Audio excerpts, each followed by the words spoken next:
He's gonna go get the rake. I'm gonna find a towel, and then we're gonna go rake 40 bunkers.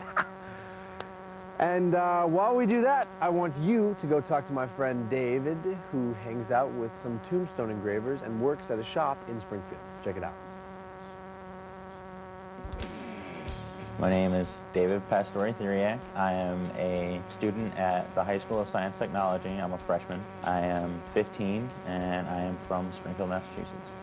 I work at Venezian Monumental in Springfield, Massachusetts, and we manufacture gravestones here. One day after school, I decided that I wanted to try to do something to get money, and I knew that I was interested in something like this, where it'd be working with gravestones. I've been around them my whole life. I pretty much live on a cemetery practically. So I walked in and I just asked if she was hiring. David's an exceptional young man. He's probably the first young person we've ever had walk in the door and ask for a job here. My wife and I were leery at first, but in talking to David and his mother, we found out David is not the run-of-the-mill 15-year-old. I came in here because I was always curious about what was in here. I think a lot of people actually are.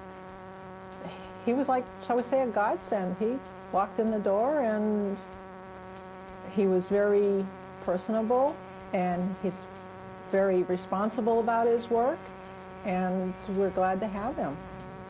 What really interested me is just the fact that my whole life I would, even as a kid, I would, walk through the cemetery, and I just always just liked them. I liked how gravestones look. I always had a fascination with rocks for some reason, ever since I was little.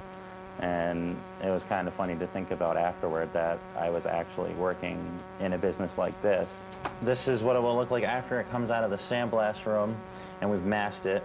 The reason that there's no rubber right here is because that way this stuff is blocking the abrasive from reaching the stone, so that you'll be able to get a design like this one without destroying everything else.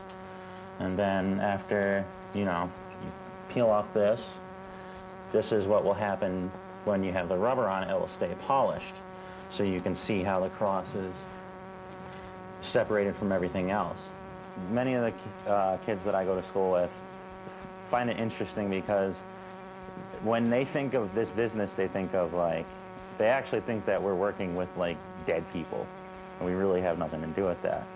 I feel that no matter what you do in life, it all depends on your surroundings and the people that you work with. I could not ask for better bosses. They're as lenient as they can be, and that most people would think that that makes you want to work less, but I have respect for them doing that. I would not want to let them down for that. We do things old style still. A lot of companies have a computer. They'll type the information on the computer. It'll come out on a rubber sheet and you slap it on. They barely touch the stone. We do just about everything by hand, the way that it was done a multitude of years ago. Everyone here kind of has to be a jack of all trade. I kind of just consider myself the helper. Whatever they point me at, I will do for them. David is a very valuable asset for us. Once we take the rubber out of these stones that are sitting in front of me, they're taken over to the press where he will put in the lettering for us. Alrighty, what I have to do over here is I have to take what's on the order sheets and I have to put them onto the piece of rubber so that we can transfer it to the stone. Now, depending on the size of the stone and how many letters we use depends on what kind of font style we're going to use. Right now, I'm just going to fill in the last word. I want to get this straight. And then you're going to take a ruler and we have to center everything. Once Nancy checks it, we'll close this, run it through the press machine, and then peel off the letters so that we can put it onto the stone. This business is very math and science orientated. Everything we do here is math. If you're not good at math, then you're probably not going to do very good here. I do enjoy math. I've always been pretty good at it. And I also really enjoy science, whether or not I'm doing too good in it right now. But I do enjoy it, so it's kind of cool to see how the things that you do learn in school, one way or another, whether it's a large or small aspect, will affect you no matter what you do.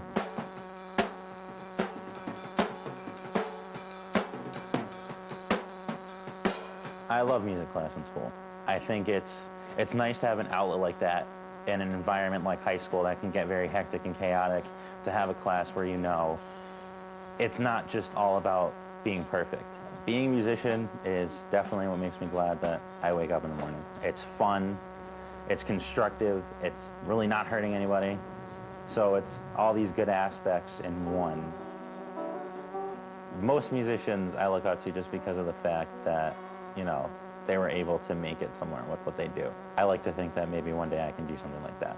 So most musicians I look to, but as far as real life role models, that would definitely have to be Mom. She works like 14-hour days every day. She's never home, but she still manages to do everything. Being in a job that impacts people like this one does is actually very cool and unique. I have the utmost respect for the deceased and anything that is to be done about it. So to know that we're trying to do a good job for those people who have passed away, and for the families, it's a very nice thing to know that you do. It means a lot to me. It's a blast working with David.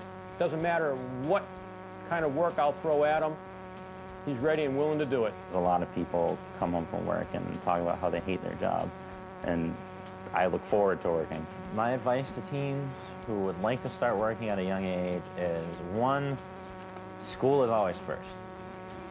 Because if you don't do what you're supposed to in school, you won't get half as much out of everything you want to do in life other than the things that you're doing now. Right now, a lot of us don't really tend to think about it because we're annoyed by school, but once you're out of it and you realize how much you need it, you might wish you did a couple things differently.